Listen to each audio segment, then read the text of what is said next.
604 ہجری. اندازہ کریں کہ خود یہ لوگ مانتے ہیں جو لکھتے ہیں کہ بدعت حسنہ ہے اچھی یار اچھی ہے مگر مانتے ہیں کہ 604. یہاں تک جلوس تو گزارا کسی نے محفل بھی نہیں کی کہ بیٹھو اور اس بارے میں کچھ تقریر سن. پہلی محفل جو 604 ہجری میں الملک المظفر شاہ عراق کے بادشاہ نے کہ عیسائیوں کے ساتھ جنگیں یاروں نے کرسمس ڈے منایا ہمیں بھی کرنا شروع کر. بہت مرغے ذبح ہوئے, ہزاروں بکرے اونٹ لوگوں نے کھایا پیا, چلو کام چل پڑے. بظاہر یہ کہ حب رسول ہے مگر نتیجہ کیا؟ اب لڑکیاں اوپر سے رنگ ڈال, لڑکے ناچ رہے ہیں, باقاعدہ پہاڑیاں بن گئی, وہ ڈانس ہو رہے ہیں.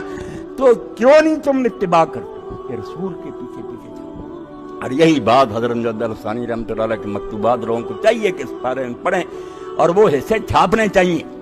مجدد صاحب نے فرمایا میں نہیں جانتا کہ مجھ سے پہلے لوگوں نے کہاں سے یہ نکال لیا کہ بدعت میں حسن بھی ہوتا, کچھ اچھی بھی ہوتی بدعت. فرمایا ظلمات بعض فوق بعض.